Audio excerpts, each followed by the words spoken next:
Friends, welcome to my channel basic English grammar. मेरा नाम दीपा है और आप मेरे साथ आज सीखेंगे टाइप्स ऑफ फ्रेज़। इससे पहले मैंने प्रीवियस वीडियो में आपको बताया था कि फ्रेज़ क्या होता है।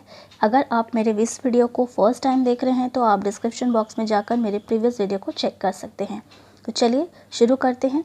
फ्रेजेस के टाइप्स को जानने से पहले हम थोड़ा फ्रेज़ के बारे में जान लें कि अब तक हमने क्या सीखा फ्रेज़ के बारे में। फ्रेज़ एक ग्रुप ऑफ वर्ड है, अ ग्रुप ऑफ वर्ड, और जो एक मीनिंगफुल यूनिट की तरह सेंटेंस में काम करती है। मतलब ऐसा ग्रुप ऑफ वर्ड जिसका खुद का एक मीनिंग हो, एक सेंस हो, बट एक कंप्लीट आइडिया नहीं देती। राइट। कैनॉट स्टैंड अलोन, मतलब उस ग्रुप ऑफ वर्ड का मीनिंग होने के बावजूद भी वो अकेला स्टैंड नहीं कर सकता, उसे और भी वर्ड्स की ज़रूरत है अपने आप को कंप्लीट सेंटेंस करने के लिए।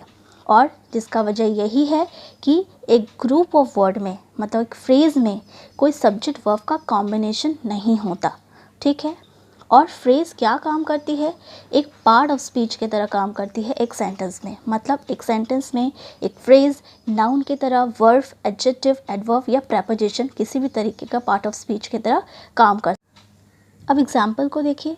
इन a rude manner, in a rude manner एक फ्रेज़ है। ये फ्रेज़ में कोई सब्जेक्ट वर्ब का कॉम्बिनेशन नहीं है, बट ये ग्रुप ऑफ वर्ड का खुद का एक सेंस है, एक मीनिंग है और एक मीनिंगफुल यूनिट है। और ये सेंटेंस में जब हम इसे पुट कर देते हैं तो इसका क्या मतलब बनता है? She answered in a rude manner, उसने जो आंसर दिया वो रूड मैनर में दिया। ठीक है। तो जो रूड मैनर है वो एक एडवर्ब की तरह एक सेंटेंस में काम कर रही है, जो हमें बता रही है कि जो हमारा वर्ब है, जो हमारा क्रिया है आंसर देना, उसने जो आंसर दिया वो किस तरह से दिया? रूड मैनर के साथ दिया। तो ये एक एडवर्ब की तरह ये फ्रेज काम की। नेक्स्ट देखिए, अ टॉल गर्ल।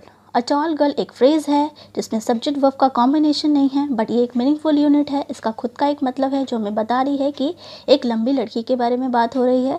पर जब हमने सेंटेंस में पुट कर दिया तो हमने क्या मतलब दिखा? I saw a tall girl, मैंने देखा एक लंबी लड़की। मतलब यहाँ जो है हमारी जो नाउन की जो है मॉडिफाई कर रही है। ठीक है। ये एक ऑब्जेक्ट की तरह काम कर रही है। राइट। हमारा एक नाउन के नाउन ऑब्जेक्ट की तरह काम कर रही है इस सेंटेंसेस में। Type of phrase. आज हम पूरे 9 टाइप ऑफ फ्रेजेस के कॉन्सेप्ट को क्लियर करेंगे इस वीडियो में। तो देखिए, सबसे पहला है noun phrase, verb phrase, adverb phrase, adjective phrase, prepositional phrase, journal phrase, participle phrase, infinitive phrase and absolute phrase. ये सारे फ्रेजेस को आज हम डिटेल में समझेंगे। तो चलिए शुरू करते हैं। फर्स्ट वन है नाउन फ्रेज़। नाउन फ्रेज़ क्या होता है? A phrase that work as a noun in a sentence. ऐसा फ्रेज जो एक सेंटेंस में नाउन की तरह काम करे। अब नाउन का क्या काम होता है? किसी भी पर्सन, प्लेस, नेम या थिंग्स या आइडिया के नाम को बोलते हैं। राइट। उसी तरह एक ऐसा ग्रुप ऑफ वर्ड जिसमें सब्जेक्ट वर्ब का कॉम्बिनेशन नहीं है और एक मीनिंगफुल यूनिट है, और वो एक सेंटेंस के अंदर नाउन की तरह काम कर रहा हो। ठीक है।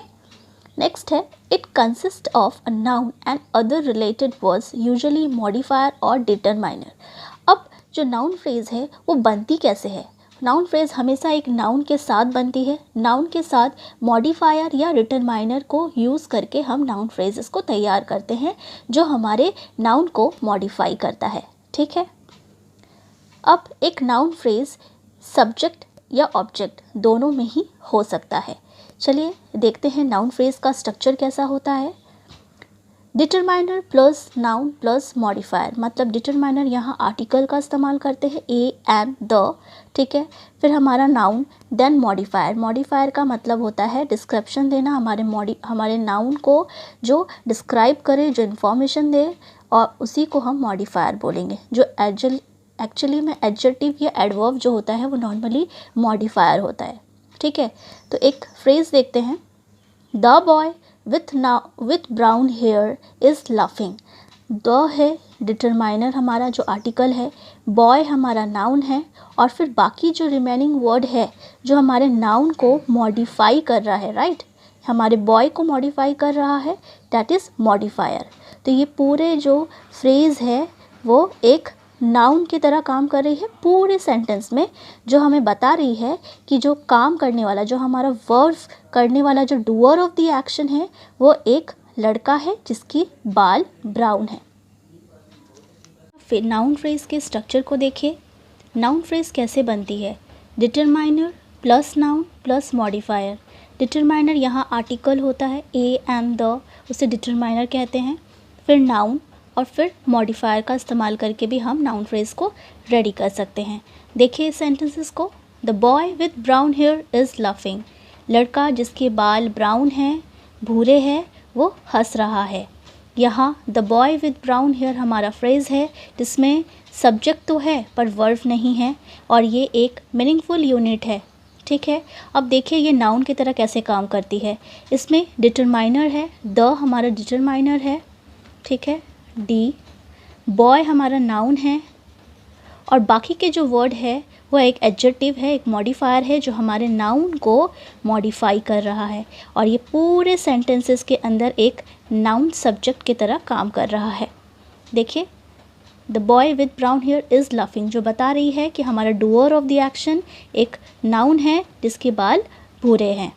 ठीक है, अब देखिए नाउन फ्रेज़ के दूसरे स्ट्रक्चर को देखिए, determiner plus modifier plus noun. तो हम नाउन से पहले और बाद में दोनों जगह पर मॉडिफायर लगा सकते हैं, बट डिटरमाइनर को सबसे पहले रखना होता है। अभी देखिए he is wearing a nice red shirt. यहाँ नाइस रेड शर्ट एक फ्रेज़ है जिसमें ए जो है हमारा डिटरमाइनर है और नाइस रेड मॉडिफायर है जो हमारे नाउन, शर्ट हमारा नाउन है और इसे मॉडिफाई कर रहा है, इसके एडजेक्टिव बता रहा है कि वो शर्ट कैसा है, नाइस रेड है। और ये पूरे सेंटेंस में नाउन ऑब्जेक्ट की तरह काम कर रहा है कि वह जो पहना है वह एक नाइस रेड शर्ट पहना है। ठीक है, वर्ब फ्रेज। वर्ब फ्रेज क्या होता है? A phrase that work as a verb in a sentence. जिस तरह से वर्ब जो है क्रिया होती है, एक फ्रेज ऐसा ग्रुप ऑफ वर्ड जो एक क्रिया की तरह सेंटेंस में काम कर रहा है। It is a combination of main verb and it's auxiliary. Web phrase का स्ट्रक्चर जो होता है वो अक्सर वर्ब से ही होता है, जिसमें मेन वर्ब के साथ साथ हेल्पिंग वर्ब को लगाकर हम फ्रेज रेडी करते हैं एक सेंटेंसेस के लिए। वर्ब फ्रेज जो होती है वो हमें समय के बारे में बताती है कि क्रिया जो है, जो काम जो हो रहा है, जो एक्शन हो रहा है वो कब हो रहा है, प्रेजेंट में हो रहा है, पास्ट में हो रहा है, फ्यूचर में हो रहा है, ये बताती है। और साथ में ये बताती है कि किस तरह का एक्शन हो रहा है। ठीक है, अब ज़रा वर्ब फ्रेज के स्ट्रक्चर को देखिए। वर्ब फ्रेज का स्ट्रक्चर कैसे तैयार होता है? सबसे पहला होता है हेल्पिंग वर्ब, उसके बाद होता है main verb. Helping verb is, are, am, was, were जो होते हैं हमारा हेल्पिंग वर्ब होता है जो, और वो मेन वर्ब के साथ जुड़कर हमारा वर्ब फ्रेज तैयार होता है। जैसे देखिए they are playing chess. They are playing chess में आर प्लेइंग जो है हमारा वो एक वर्ब फ्रेज है जिसमें आर हमारा हेल्पिंग वर्ब है और प्ले हमारा मेन वर्ब है। ठीक है, तो पूरे सेंटेंस में क्रिया की तरह काम कर रही है जो हमें बता रही है कि जो हमारा सब्जेक्ट है वो खेल रहा है, एक्शन कर रहा है और प्रेजेंट में कर रहा है, राइट, और वो चेस खेल रहा है। नेक्स्ट देखिए एक दूसरा स्ट्रक्चर वर्ब फ्रेज का जिसमें हम मॉडल ऑक्सिलरी का इस्तेमाल करते हैं, फिर मेन ऑक्सिलरी और फिर मेन वर्ब। देखिए I should have gone to school today. आज मुझे स्कूल जाना चाहिए था। तो यहाँ शुड है वो एक मॉडल ऑक्सिलरी है और हैव मेरा मेन ऑक्सिलरी और गॉन जो है वो मेन वर्ब है। ठीक है, तो इस तरह से पूरे सेंटेंस में हमारा एक वर्ब की तरह काम कर रहा है जो सब्जेक्ट का जो हमारा जो नाउन है उसकी क्रिया को बता रही है। अब देखिए एक वर्ब फ्रेज जो होता है वो एक प्रेडिकेट की तरह भी काम कर सकता है। Suppose the baby is crying. यहाँ पर द बेबी हमारा सब्जेक्ट है और सब्जेक्ट के बाद हमारा सिर्फ वर्ब ही है, तो सब्जेक्ट वर्ब कॉम्बिनेशन वाला कोई भी सेंटेंस में हमारा जो वर्ब फ्रेज होता है वो एक प्रेडिकेट की तरह भी काम करता है। देखिए इज़ क्राइंग हमारा वर्ब फ्रेज है जिसमें इज़ हमारा हेल्पिंग वर्ब है और क्राई मेन वर्ब है। ठीक है, एडजेक्टिव फ्रेज। एडजेक्टिव फ्रेज एक ऐसा फ्रेज है जो एक सेंटेंस में एडजेक्टिव की तरह वर्क करता है। It helps to modify the noun और pronoun in a sentence.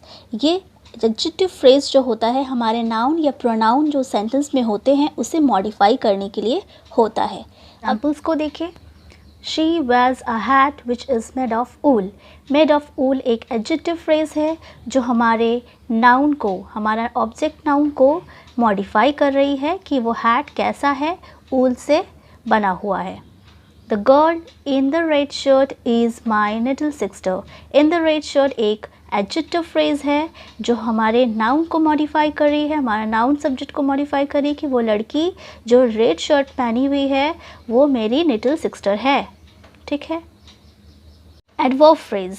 Adverb phrase क्या होता है? A phrase that work as adverb in a sentence. किसी सेंटेंस में जब एक फ्रेज एक एडवर्ब की तरह काम करता हो। अब एडवर्ब का काम क्या होता है? हमारे वर्ब को, हमारी क्रिया को मॉडिफाई करना, राइट। तो उसी तरह से एक ऐसा फ्रेज जो एडवर्ब की तरह वर्क कर रहा है। इट कंसिस्ट ऑफ एडवर्ब और other words like preposition, noun, verb, modifier.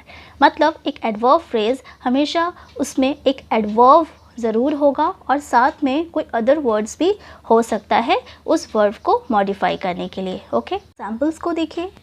He sat in a corner of the room. वह बैठा था एक रूम के कॉर्नर में, राइट। तो in a corner of the room एक एडवर्ब फ्रेज है जो हमारे वर्ब को मॉडिफाई कर रही है। जो कहाँ बैठा था? एक रूम के कॉर्नर में, जहाँ हमने देखा कि एक एडवर्ब के साथ साथ कुछ मॉडिफायर को भी इस्तेमाल किया गया है पूरे एडवर्ब फ्रेज को रेडी करने के लिए जो हमारे वर्ब को मॉडिफाई कर रहा है, right. She answered in a rude manner. Rude हमारा एडवर्ब है और पूरे फेज में ये एडवर्ब के तरह, एडवर्ब फ्रेजेस की तरह काम कर रही है। देखिए, और ये हमारे जो सेंटेंस का जो वर्ब है उत्तर देना, वो उससे मॉडिफाई कर रही है, राइट। तो उसने उत्तर दिया बड़े कठोरता से। ठीक है। तो इस तरह से जो है एडवर्ब फ्रेज हमारे सेंटेंस में वर्क करता है। देखिए, प्रेपोजिशनल फ्रेज। प्रेपोजिशनल फ्रेज क्या होता है? A phrase that act as an adjective और एडवर्ब इन अ सेंटेंस। एक सेंटेंस में जब एक फ्रेज एडजेक्टिव या एडवर्ब की तरह वर्क करता हो, मतलब ऐसा प्रेपोजिशनल फ्रेज में सबसे बड़ी बात यह होती है कि वह एक प्रेपोजिशन से शुरू हो रहा है और वह सेंटेंस में एक एडजेक्टिव या एडवर्ब की तरह काम कर रहा है। ठीक है। It consist of preposition, object of preposition and may also consist of other modifier. मतलब एक प्रेपोजिशन फ्रेज में प्रेपोजिशन होना तो बहुत ज़रूरी है और साथ में ऑब्जेक्ट ऑफ प्रेपोजिशन और अदर मॉडिफायर भी होता है। और आखिरी चीज़ क्या है? It start with preposition and ends with noun and pronoun. एक चीज़ का ज़रूर ध्यान दें कि जो प्रेपोजिशन फ्रेज होता है वो स्टार्टिंग ही होता है प्रेपोजिशन से और एंड होता है हमारे नाउन या प्रोनाउन। सर एग्जाम्पल्स को देखिए। A boy on the roof is singing a song. On the roof हमारा एक प्रेपोजिशनल फ्रेज है।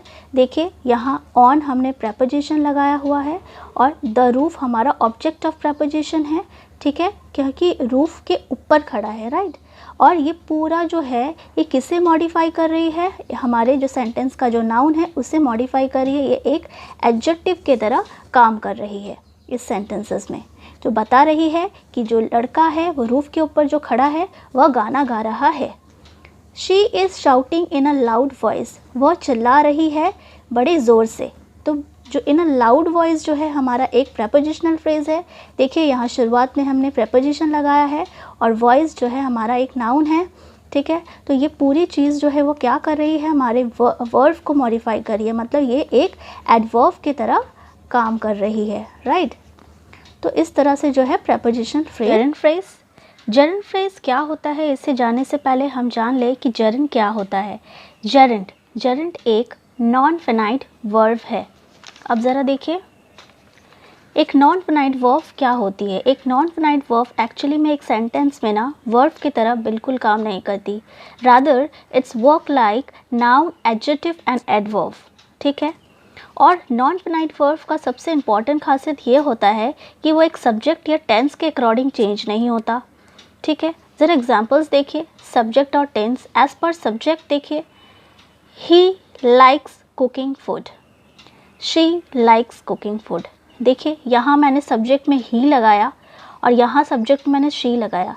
क्या मेरा वर्ब में कोई चेंजिंग हुआ? No, it's still like cooking and cooking. क्या मैंने यहाँ कोई चेंजेस किया? नहीं। इसका मतलब ये है कि एक सब्जेक्ट के चेंज होने से वर्ब में कोई इफेक्ट ना पड़े। That is non finite verb. अब ज़रा टेंस की बात करूँ तो टेंस देखिए, I have a broken pen, I had a broken pen. यहाँ मैंने टेंस को प्रेजेंट में रखा और पास्ट में रखा, तो टेंस के यहाँ चेंजिंग होने पर हमारा वर्ब में कोई चेंज हुआ। ऐसा वर्ब जो सब्जेक्ट या टेंस के अकॉर्डिंग चेंज ना होता हो उसे हम नॉन फिनाइट वर्ब बोलते हैं, और जेरेंट वैसा ही एक नॉन फिनाइट वर्ब है। अब ज़रा नॉन फिनाइट वर्ब्स के टाइप्स को देखूँ तो 3 types of non finite verb होता है, that is Geraint, infinite and participle, infinitive and participle. Geraint, infinitive, participle जो है 3 types of non finite verb है। आज हम उसी के बारे में पढ़ेंगे, उसी की फ्रेजेस के बारे में पढ़ेंगे, ठीक है। तो चलिए जेरेंट फ्रेज की तरफ। जेरेंट फ्रेज एक ऐसा फ्रेज़ है जिसमें जेरेंट होना बहुत ज़रूरी है। मतलब जेरेंट फ्रेज़ की कंस्ट्रक्शन जो होती है, स्ट्रक्चर जो होती है, उसमें gerund verb plus ING form, gerund actually में verb plus ING form of word है जो एक सेंटेंस में नाउन की तरह काम करता है। रादर वर्ब की तरह नहीं बल्कि नाउन की तरह वर्क कर रहा है। एंड मॉडिफायर और अदर वर्ड्स विद जेरेंट, मतलब जेरेंट के साथ कुछ अदर वर्ड्स भी ऐड हो सकता है, और जेरेंट जो है, जेरेंट फ्रेज जो है एक सेंटेंस में नाउन की तरह वर्क करेगी। It act as a noun in a sentence. अब ज़रा एग्जाम्पल्स को देखिए। आई लाइक राइटिंग गुड ऐसे, आई लाइक राइटिंग गुड ऐसे।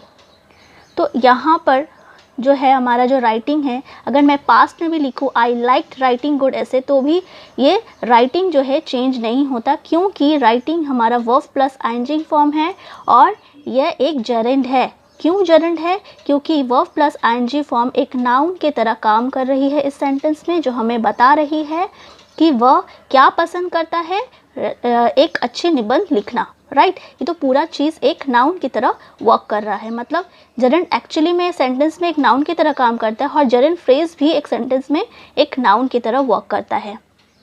She started thinking about the problem, तो उसने क्या चीज़ की शुरुआत कर दी थी?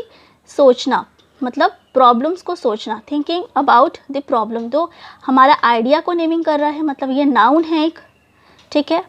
और इसके टेंस के चेंजिंग होने की वजह से भी, या सब्जेक्ट के टेंस चेंज होने से, इस हमारा जो thinking verb plus ING form जो है उस पर कोई चेंजिंग नहीं होता, ठीक है। तो ये एक नॉन फिनाइट मतलब जेरेंट है जो एक नाउन की तरह एक सेंटेंस में वर्क कर रहा है, और ये पूरा एक जेरेंट फ्रेज है, क्योंकि इसमें इस फ्रेजेस के अंदर हमारा जेरेंट है जो एक नाउन की तरह पूरे सेंटेंस में वर्क कर रहा है।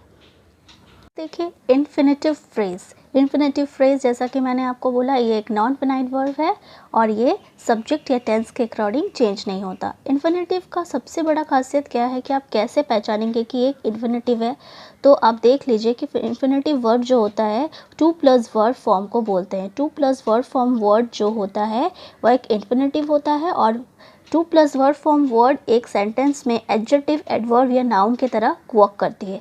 उसी तरीके से इन्फिनेटिव फ्रेज भी जो उसकी स्ट्रक्चर होती है वो एक इन्फिनेटिव से होती है, मतलब 2 प्लस वर्ड से होती है, और साथ में कोई मॉडिफायर वर्ड भी हम डाल सकते हैं इन्फिनेटिव वर्ड के साथ, ठीक है। और ये इन्फिनेटिव फ्रेज जो है एक सेंटेंस में एडजेक्टिव, एडवर्ब और नाउन की तरह एक सेंटेंस में वर्क करती है। तो एग्जांपल्स को देखिए। He likes to read book. To read एक इन्फिनेटिव है, ठीक है, 2 प्लस वर्ब है, राइट।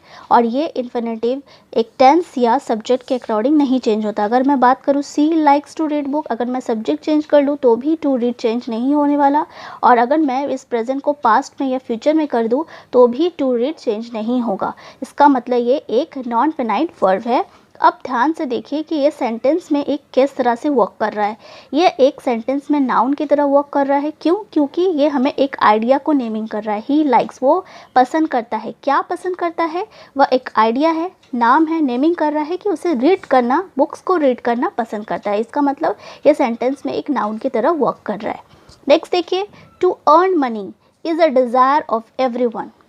टू अर्न एक 2 प्लस वर्ब फॉर्म है, और देखिए ये एक इन्फिनेटिव है। क्यों? क्योंकि यहाँ टेंस के या सब्जेक्ट जो ऑब्जेक्ट है उसके चेंज होने से इसका कोई फ़र्क नहीं पड़ने वाला, राइट। तो 2 प्लस वर्ब, ये मतलब ये जो इन्फिनेटिव है टू अर्न मनी, ये एक सेंटेंस में एक सब्जेक्ट की तरह काम कर रहा है, एक नाउन की तरह काम कर रहा है, ठीक है। क्यों? क्योंकि ये एक आइडिया को नेमिंग कर रहा है कि is a desire of everyone, सभी की इच्छाएं क्या होती है? पैसा कमाना, टू अर्न मनी। तो ये एक नाउन की तरह वर्क कर रहा है। अब नाउन एक सब्जेक्ट में भी हो सकता है, ऑब्जेक्ट में भी हो सकता है। पिछले वाले में देखा हमने एक ऑब्जेक्ट की तरह नाउन काम कर रही है, और यहाँ देखिए नाउन एक सब्जेक्ट की तरह वर्क कर रही है, ठीक है। अब नेक्स्ट देखिए, he shouted to inform people about fire, ठीक है। ही शाउटेड, उसने चिल्लाया था, टू इन्फॉर्म, लोगों को इन्फॉर्म करने के लिए कि फायर लग गई है। अब यहाँ देखिए कि ये जो 2 प्लस वर्ब फॉर्म है ये एक इन्फिनेटिव है, ठीक है। एक नॉन इन्फिनाइट वर्ब है जो एक सेंटेंस में किस तरह से वर्क कर रही है?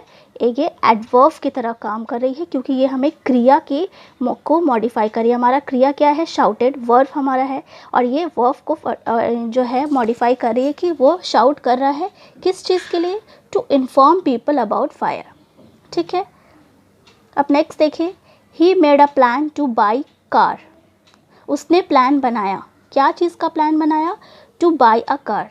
तो यहाँ प्लान किस चीज़ की हो रही है? या प्लान के बारे में डिस्क्रिप्शन हो रही है, हाँ हमारे नाउन के बारे में डिस्क्रिप्शन हो रही है, मतलब ये एक एडजेक्टिव की तरह वर्क कर रही है। और 2 प्लस वर्ब फॉर्म तो है ही इसमें, जो हमें जो इन्फिनेटिव है और जो एक नॉन फिनाइट वर्ब है जिसमें एक सब्जेक्ट और टेंस के अकॉर्डिंग नहीं चेंज हो रहा है। तो इस तरह से जो है एक सेंटेंस में इन्फिनेटिव एक नाउन, एडवर्ब या एडजेक्टिव की तरह जो सेंटेंस में वर्क करती है। पार्टिसिपल फ्रेज, पार्टिसिपल फ्रेज भी एक नॉन फिनाइट वर्ब है। अब पार्टिसिपल फ्रेज और जरंड फ्रेज में थोड़ी सिमिलरिटी ये है कि एक पार्टिसिपल फ्रेज में भी वर्ब प्लस आईएनजी फॉर्म है और जरंड में भी वर्ब प्लस आईएनजी फॉर्म है, बट जरंड एक नाउन की तरह वर्क करती है और एक पार्टिसिपल जो है हमारे एडजेक्टिव की तरह वर्क करती है एक सेंटेंस में। तो इस चीज़ का आप ज़रूर ध्यान दें। दूसरा है कि पार्टिसिपल फ्रेज बनता कैसे है? Participle phrase consist of present participle and past participle. वैसे बात करूँ पार्टिसिपल की तो पार्टिसिपल में भी कैटेगरी होती है, that is present participle and past participle. Present participle जो होता है वो वर्ब प्लस आईएनजी फॉर्म होता है, ठीक है, ये है वर्ब प्लस आईएनजी फॉर्म। और पास्ट पार्टिसिपल में हम वर्ब प्लस ईडी फॉर्म लगाते हैं, ठीक है। तो इस तरह की जो 2 टाइप की जो है पार्टिसिपल होती है, और साथ में मॉडिफायर, मतलब एक पार्टिसिपल फ्रेज बनाने के लिए हमें प्रेजेंट पार्टिसिपल या पास्ट पार्टिसिपल प्लस मॉडिफायर की ज़रूरत होगी इसकी कंस्ट्रक्शन करने के लिए। A participle is a non finite verb that act as an adjective by modifying noun and pronoun. जैसा कि मैंने बोला कि पार्टिसिपल जो है एक एडजेक्टिव की तरह वर्क करती है जो हमारे नाउन या प्रोनाउन को मॉडिफाई कर रही होती है, ठीक है। अब जो है हमारा पार्टिसिपल फ्रेज वो हमेशा कॉमा के साथ सेपरेटेड होती है, ठीक है, और एक सेंटेंस में एडजेक्टिव की तरह वर्क करती है। देखिए present participle verb plus ING form है, ये ध्यान रखिए कि ये एडजेक्टिव की तरह वर्क करेगी ना कि नाउन। अगर वो नाउन की तरह वर्क कर रही है तो वो एक जेरेंड हो जाएगा। पार्टिसिपल पास्ट पार्टिसिपल जो है वो V plus verb plus ED N E N D इस तरह की जो है वर्ब के साथ अगर लग जाए तो वो पास्ट पार्टिसिपल हो जाता है। अब ज़रा एग्जांपल्स को देखिए। The kids making a noise need food, यहाँ किड्स की डिस्क्रिप्शन बता रही है, हमारे नाउन की को मॉडिफाई कर रही है। मेकिंग अ नॉइज़, बच्चे क्या कर रहे हैं? नॉइज़ कर रहे हैं खाना के लिए, मतलब उन्हें खाना की ज़रूरत है इसके लिए। तो यहाँ पर एक एडजेक्टिव की तरह वर्क कर रहा है, वर्ब प्लस आईएनजी फॉर्म। देखिए यहाँ verb plus ING form, but ये वर्ब प्लस आईएनजी फॉर्म हमारे सब्जेक्ट के चेंज होने से कोई फ़र्क नहीं पड़ता। मतलब अगर हम द किड्स की जगह द किड लगा दे, सिर्फ बच्चा एक लगा दे, बच्चे नहीं लगा के बच्चा कर दे, तो भी ये मेकिंग जो है वो चेंज नहीं होने वाला, क्योंकि ये एक नॉन फिनाइट वर्ब है। ओके, जो वर्ब एक ऐसा वर्ड जो सब्जेक्ट या टेंस के अकॉर्डिंग नहीं चेंज होता। अगर मैं टेंस की बात करूँ, अगर मैं प्रेजेंट यहाँ नीड्स, मेरा मेन वर्ब नीड है यहाँ, और मैं अगर इसको चेंज कर दूँ, नीडेड कर दूँ, पास्ट कर दूँ, तो भी मेरा मेकिंग जो है सेम रहेगा, इसका कोई चेंजिंग नहीं होगा, ठीक है। We saw a car damaged in accident, हमने एक कार देखा जो डैमेज हो गई थी एक्सीडेंट में, जो एक्सीडेंट में ख़राब हो गई थी। तो यहाँ कार को मॉडिफाई कर रही है, हमारा कार जो है नाउन है और उसे मॉडिफाई कर रही है, इसका मतलब ये एडजेक्टिव की तरह वर्क कर रही है। और देखिए यहाँ वर्ब प्लस ईडी फॉर्म है जो है एक पार्टिसिपल है, ठीक है। तो इस तरह से जो है हम लोग एक पार्टिसिपल फ्रेज को आइडेंटिफाई कर सकते हैं सेंटेंस में, ठीक है। फ्रेज है एब्सोल्यूट फ्रेज क्या होता है? A phrase that modify a whole independent clause, ऐसा फ्रेज जो हमारे इंडिपेंडेंट क्लॉज को मॉडिफाई करता हो, ठीक है। अब एब्सोल्यूट फ्रेज की स्ट्रक्चर कैसी होती है? इट कंसिस्ट ऑफ नाउन और प्रोनाउन प्लस पार्टिसिपल और मॉडिफायर और अदर वर्ड्स। एक चीज़ की ध्यान आपको देनी है कि एब्सोल्यूट फ्रेज को स्ट्रक्चर करने से जब आप कर रहे हो तो उसमें नाउन या प्रोनाउन प्लस पार्टिसिपल होना सबसे ज़्यादा ज़रूरी है। मतलब नाउन या प्रोनाउन और पार्टिसिपल तो होगा ही, साथ में अगर मॉडिफायर होता है या ना होता है वो सेंटेंस के ऊपर डिपेंड करता है, फ्रेज के ऊपर डिपेंड करता है, बट नाउन या प्रोनाउन और प्लस पार्टिसिपल तो होना ज़रूरी है, तभी वो एब्सोल्यूट फ्रेज होगा, ठीक है। अब ज़रा एग्जाम्पल्स को देखिए। Sam stood by the window, Sam खड़ी थी विंडो के पास। Her eyes searching for her father's return, उसकी आंखें उसके पापा की वापसी को ढूंढ रही है, राइट। तो यहाँ हर आईज जो है, यहाँ ये कॉमा के बाद का देखिए, तो ये सैम स्टूड बाय विंडो तो इंडिपेंडेंट क्लॉज है, राइट। और ये इंडिपेंडेंट क्लॉज को पूरा मॉडिफाई क्या कर रही है? ये वाली फ्रेज, जिस फ्रेज के अंदर हमारा सब्जेक्ट वर्ब कॉम्बिनेशन नहीं है, ठीक है। देखिए her eyes searching for father's return, ये सर्चिंग एक वर्ड नहीं है बल्कि ये एक पार्टिसिपल है, एक नॉन फिनाइट वर्ब है, ठीक है। और हर आइज हमारा नाउन हुआ plus participle plus modifier, right. तो ये पूरा चीज़ जो है एक एब्सोल्यूट फ्रेज है जो हमारे इंडिपेंडेंट क्लॉज को मॉडिफाई कर रही है, ठीक है। Her hand shaking, Seema reached out to open the envelope, अपने कांपते हुए हाथ से सीमा ने उस एनवेलॉप की तरफ पहुंची खोलने के लिए, राइट। तो her hand shaking, her hand एक नाउन हुआ और शेकिंग हमारा पार्टिसिपल है, ठीक है। ये पूरा जो है एक एब्सोल्यूट फ्रेज है जो हमारे इंडिपेंडेंट क्लॉज को मॉडिफाई कर रही है। हमारा इंडिपेंडेंट क्लॉज क्या है? सीमा reached out to open the envelope। अब एब्सोल्यूट फ्रेज के लिए सबसे बड़ी ध्यान की चीज़ ये होनी चाहिए कि एब्सोल्यूट फ्रेज हमेशा एक कॉमा के साथ सेट ऑफ हो जाती है, मतलब सेपरेट हो जाती है, ओके। इंडिपेंडेंट क्लॉज के साथ सेपरेट हो जाती है। और अगर एब्सोल्यूट फ्रेज हमारा सेंटेंस से निकल भी जाए, रिमूव भी हो जाए, तो भी क्योंकि ये एक इंडिपेंडेंट क्लॉज है तो इसका जो मीनिंग है वो कंप्लीट मीनिंग ही देगा। अगर हम एब्सोल्यूट फ्रेज को निकाल भी दे सेंटेंस से तो भी ये एक सेंटेंस हमें कंप्लीट मीनिंग दे सकती है, ठीक है। होप आपको मेरा ये वीडियो अच्छा लगा हो। प्लीज़ कमेंट कीजिए, क्योंकि जब तक आप कमेंट नहीं करेंगे मुझे पता नहीं चलेगा कि मेरा जो वीडियो है आपको कितना हद तक हेल्पफुल किया है, ठीक है। अगर वीडियो अच्छा लगा हो तो प्लीज़ लाइक भी कीजिए और मेरे चैनल को सब्सक्राइब कर दीजिए ताकि आने वाले नए वीडियोज़ का अपडेट आपको मिलता रहे। Thank you.